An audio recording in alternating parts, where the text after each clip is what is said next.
All right, we got everything installed. The Outback MaveriX, 10-inch MaveriX, A631 antenna on the roof. The M1 steering controller is bolted to the floor underneath the seat of this tractor, and the ESi2 wheel is replaced by factory steering wheel. And I got all the connectors plugged in and just want to make sure that everything's working right. So I'll click on diagnostic and just see everything here is lit up. I got the A631 on the roof, the MaveriX 10-inch there, and then my ESi2 steering wheel, and that M1 steering controller is all lit up. The only thing that's grayed out is that AC110 controller. I don't have one plugged in, so that's why it's grayed out. So just let you know that's how everything's working. If something's grayed out, you probably missed a connector, or worst case scenario, something's not on the right firmware. We'll get you sorted out if something's not straight. But this is where you go to make sure that everything's working properly. Yeah, so we're running on WAAS right now, SBAS. And the reason it says SBAS rather than WAAS is because WAAS is GPS specific, where the A631 antenna is not just receiving GPS, it's also receiving Glonass, Galileo, and Bayu constellations for signal. So that's why it says SBAS.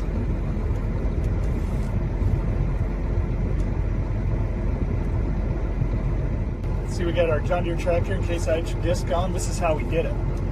Go to machines, and then my tractor, go back to information. So then I plugged in my 7820 2004, and then that's where you modify, you can do your model year, change your color even, it's a deer, accept,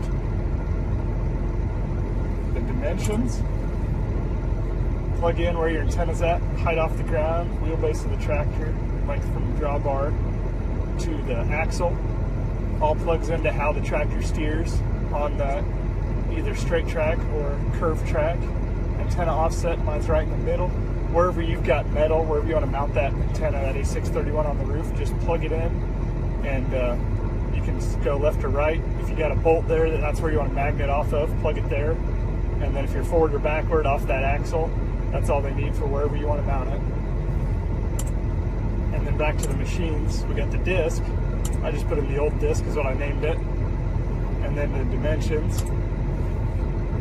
Same thing, just measure from your drawbar hitch out to the control point, or the axle or the control point of the implement, where it's going to actually steer when it's in the ground, what that pivot point is. And then from that pivot point onto the rear of the disc. And then I've got no offset, it's the same width. It's just a 22-foot disc. And then I plugged in 4 inches for overlap so that I know I cover the whole field. And when you want to plug that in, just choose your color so that when you're on the home screen it looks just like what you have out there in the real world. ESi2 steering wheel replacement. Still got the telescope, full functionality.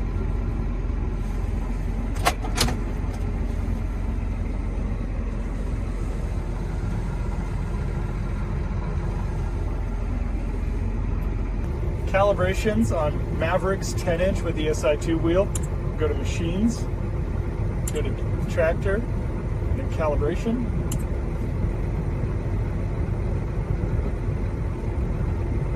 We have all of our settings programmed in with our wheel. So we will now calibrate. Wheel angle estimate. Smooth clear area, 300 feet diameter. Wheel in gear.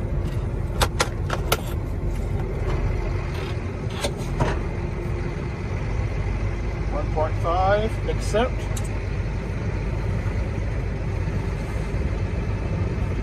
Accept.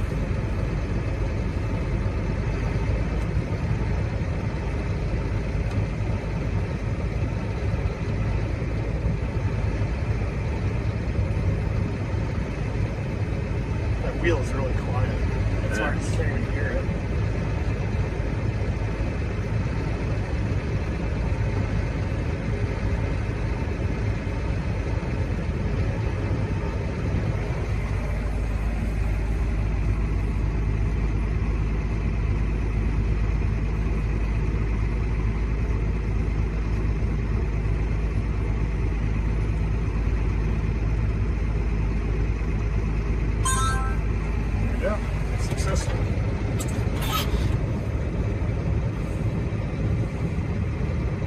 Now we'll do the wheel lock calibration.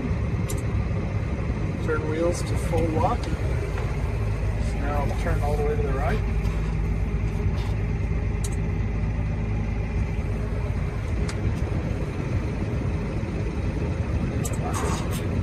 Oh, I gotta get 1.5 mile an hour.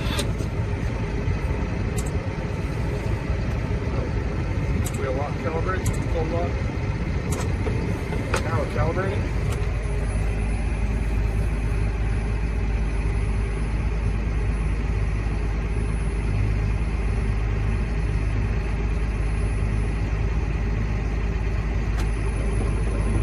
Go all the way the other way.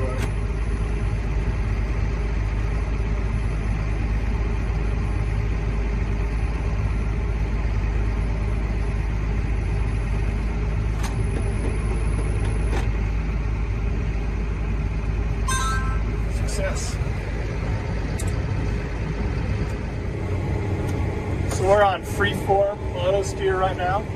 It just tracks where we drive, and then when we come, so right now we're making a line, and then when we come back, it'll automatically follow the contour of what we're driving right now.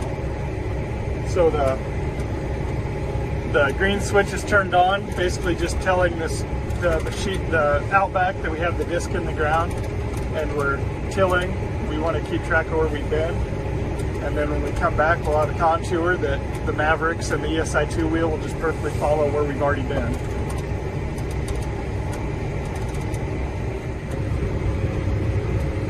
You'll notice the red steering wheel is flashing red. Basically, there's no guidance lines in the neighborhood that could be used right now. That's why that's flashing red. When you get next to a line, it'll turn orange, and then once you're engaged, that wheel will be green when you're actually steering.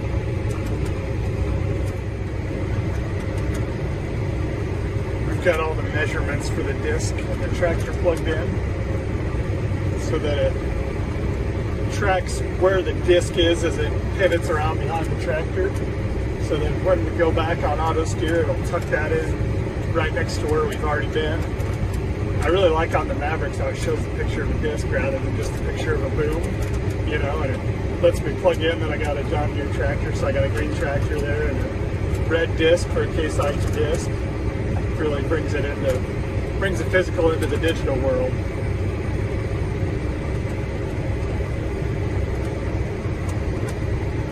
You'll notice the GPS speed there, 5.6, matches the tractor perfect. And differential is 7, so we're pulling off 7 satellites currently. This system is just running off of WAAS right now, or SBAS. This A631 antenna that we're running is capable of running off of RTK, that could run off of your state's CORS network, or it also has Atlas capability that can run off Atlas row crop or Atlas broad acre. The Atlas row crop runs 1 to 3 inch pass to pass, or the Atlas broad acre runs 6 to 12 inches pass to pass. Where this SBAS that we're running on right now, it runs a little under a meter for accuracy. Alright, we're coming up on the end of the terrace here. We'll quit recording and turn around. So to quit recording, you just tap that off, and then it shuts off the green. So we pick up and whip around. Dab the brake. Drop the disc in the ground. Tell the computer we're going. Still in the red. We'll get in the orange here in a second when we're on track, closer to track.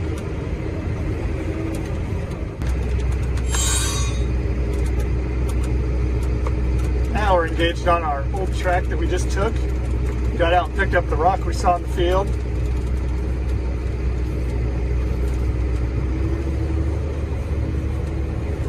Notice the shift has popped up in the middle now. Shows we're off by 0 inches.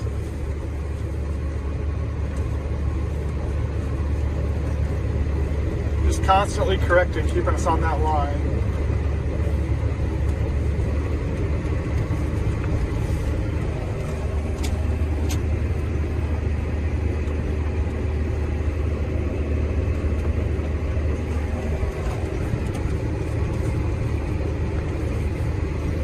That ESi2 is really quiet. You can't even hear it running.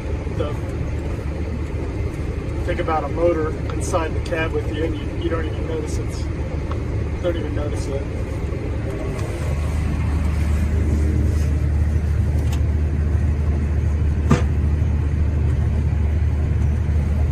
The A631 that we're running right now for GPS correction and signal is currently running on WAAS or SBAS.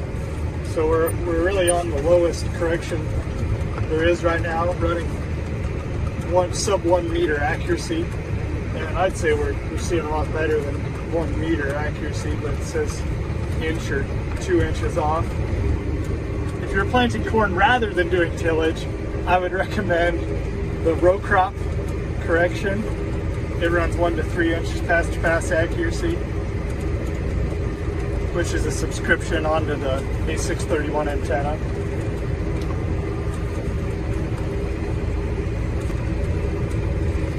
The green button on the right side here, that's the full system power.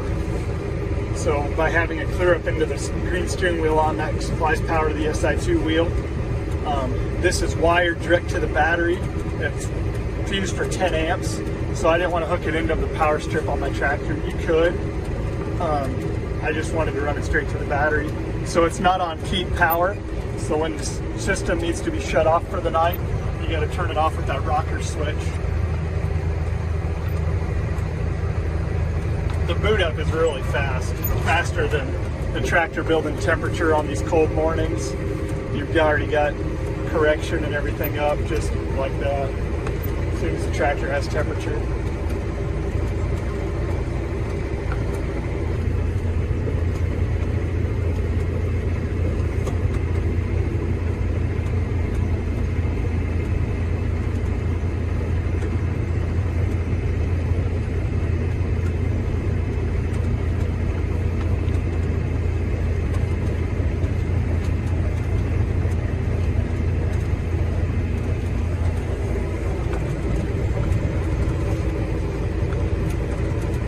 The remote and disengage, and the remote engage, disengage, engage.